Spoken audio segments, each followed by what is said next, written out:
Right now at 6, record temps are adding fuel to multiple wildfires across the country. The magnitude of this calls for a disaster declaration to make sure that every tool, every strategy, every unit of the state of Texas will be available to help respond.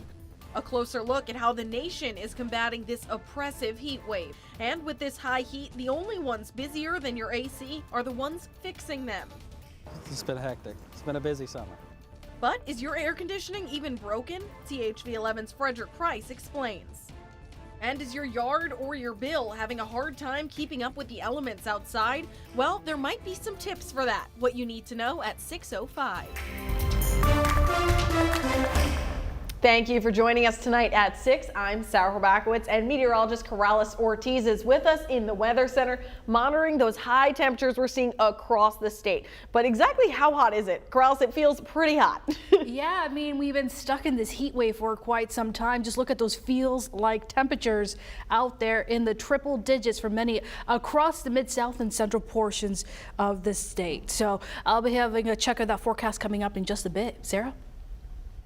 Yeah, all right, thanks, Corrales. Now let's talk about beating that heat and how you can go about doing that. One of the most used items at your house right now is probably the AC. HVAC service workers are certainly rushing to meet the demand of callers. But how are supply chain issues affecting how long it takes for them to fix your unit? And is your unit even broken? Well, here's THV11's Frederick Price. The demand for air conditioning in this summer heat wave is certainly high. It's been hectic. It's been a busy summer. Drew Vest with Pascal Heating and Air says they've seen up to 1,400 calls in one day. But the heat isn't the only issue some companies are facing. In the summer, demand is so high that you're going to inevitably run into some problem. Problems like supply chain issues. He says the increased demand has put a strain on servicemen. There are some companies that they're looking at 4 to 5 week lead times on that equipment. But he says they've been preparing for quite some time. Is that we keep a very large warehouse stocked with most equipment in stock. And so we're a little more insulated from supply chain problems. John Lee owns Bill Lee Service. So prices are definitely increasing across the board, and supply issues are a thing. He says he's seeing an increase in the amount of people needing help. Between 50 and 150 calls a day. A lot of people are experiencing breakdowns. Vest says it's important to know that your central heating and air systems are designed to cool your home at least 20 degrees below the actual temperature outside. Usually, if it's 100 degrees outside, we can keep a house at 70 degrees. And it doesn't necessarily mean your unit isn't working anymore. You're getting just straight sunlight in the afternoons.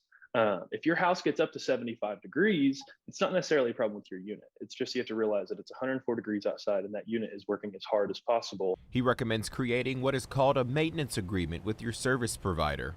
A twice a year maintenance will just make sure that if you do have problems, we catch them before it's 104 out. And Lee agrees, saying maintaining your system is key. If people have a maintenance agreement, they tend to see less breakdowns than those who don't. In Little Rock, Frederick Price, THV 11 News. Yeah, those ACs have been very busy this summer. We've been stuck in a very long stretch of heat waves since at least mid-June, and we are still going to be stuck with this for the next several days. Let's take a look at those current temperatures right now. We're still sitting in the upper 90s this evening, but with the heat index values, it feels like it's 101, feels like it's 102 in DeQueen. Many locations, though, did reach 100 degrees. I'll let you know what we reached later into the show. Looking at dew points, it's a bit sticky out there. We do have some drier air to our north where those dew points are in the 50s and 60s, so not as uncomfortable. Nonetheless, still pretty muggy out there. Looking at our live radar, we just saw mostly sunny, partly cloudy skies for most, but we did see a few weak pulsed thunderstorms develop near the Delta region to our south and east. That's pretty much it for us rain-wise. We're continuing to stay dry. Tonight, it's going to be another warm one in the upper 70s, mostly clear skies. Here's what to expect in your forecast just ahead. Still a few more days with 100-degree temperatures. Rain chances will be picking up late next week, but we do have relief from this heat on the way. More on that coming up in minutes. And because of this heat that we're seeing, North Little Rock is keeping their cooling center open through the weekend. It closes at 6 every night, but it'll be back open tomorrow at 10 a.m. It's located at the North Little Rock Community Center at 2700 Willow Street, near North Little Rock High School. Pets are also allowed in the cooling centers, and there are vending machines if you want to get a snack while you're there. But this extreme heat that we're seeing extends past Arkansas. Tens of millions of Americans are under heat advisories and warnings this weekend as the oppressive heat wave continues to scorch the nation. As Elise Preston shows us, at least 92 large wildfires are currently burning across 14 states. From coast to coast, It's too hot. It's too hot right now. Americans are battling intense heat. I don't have a pool, so I just gotta go inside and get in the tub and put some ice cubes in the tub, but this is not my kind of weather. Triple-digit temperatures are forecast across the Northeast this weekend for the first time in 6 years. Walked over half a block and I almost fainted. Boston postponed its triathlon scheduled for this weekend, and conditions are expected to intensify for Sunday's now shortened New York City triathlon. Just hydrate and just watch your body and watch how you feel. And if you start feeling lightheaded, just pull over to the side. Philadelphia declared its first heat health emergency of the season, and hospitals there are gearing up to treat high-risk patients. Elderly, they may not be aware of the changes that are going on in their body, and the same with people who may be experiencing some mental health conditions. In Texas, record temperatures are adding fuel to multiple wildfires raging out of control. The magnitude of this calls for a disaster declaration to make sure that every tool, every strategy, every unit of the state of Texas will be available to help respond. Another fast-moving wildfire in California near Yosemite National Park exploded in size overnight, forcing people to evacuate their homes. Elise Preston, CBS News, New York. And this heat is affecting everything. It's likely impacted your lawn and outdoor plants, making them look a little worse for wear, unless, of course, you've been watering constantly. The only issue is that can cost quite a bit, but there are some tips. We spoke to a horticulturist with the University of Arkansas who says it's better to water for longer but less frequently. As for your lawn, it's actually okay to let it brown. You know, if you aren't watering your lawn and it goes brown right now, it doesn't necessarily mean that it's dying. It's gone dormant because that's a strategy that turf grass is using to deal with the drought. And the biggest tip, though, is patience. Plants might not look their best right now, but you just need to make it through this stretch right now.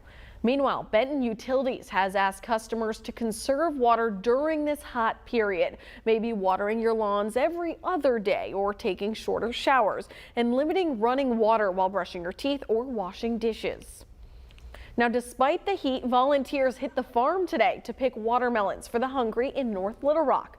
The 2022 Watermelon Crawl took place today at the Stone Links Park. The event, which is hosted by the Arkansas Hunger Relief Alliance, looks to pick as many watermelons as possible. Then all the goods go to help feed those in need.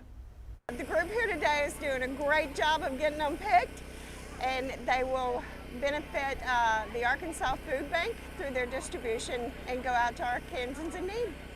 The group estimates that they'll fill not one, but 2 semi-trucks full of watermelons, which would come out to somewhere between 70 and 80,000 pounds.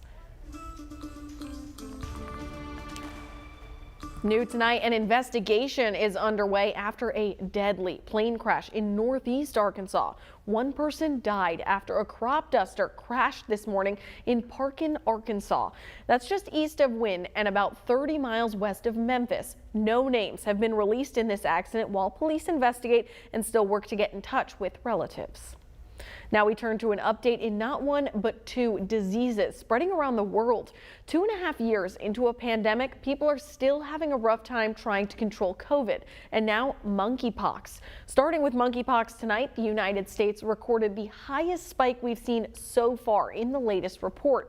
Nearly 300 new cases reported in the last 24 hours. Now we have the second highest case count globally, right after Spain. Turning to COVID cases, those appear to be leveling out for the time being here in Arkansas. But here's the problem. This is happening at a sky-high positivity rate, the second highest on record. The good news, though, is almost everyone can now get vaccinated from COVID-19 now that the FDA has authorized the Pfizer shot for kids as young as 6 months old. For parents, that now means that deciding whether to have your child immunized or not is an option.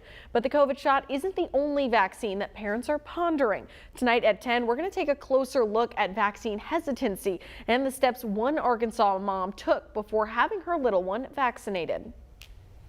We have lots to come tonight at 6. Still, the Little Rock Zoo is cutting back its summer hours. We'll hear the reason for the surprise change and when gates now close. Next. Yeah, our furry friends are going to have a hard time trying to cool down in this heat for sure. We are still going to be stuck in this heat wave for quite some time, but we do have some changes on the horizon. More on that coming up.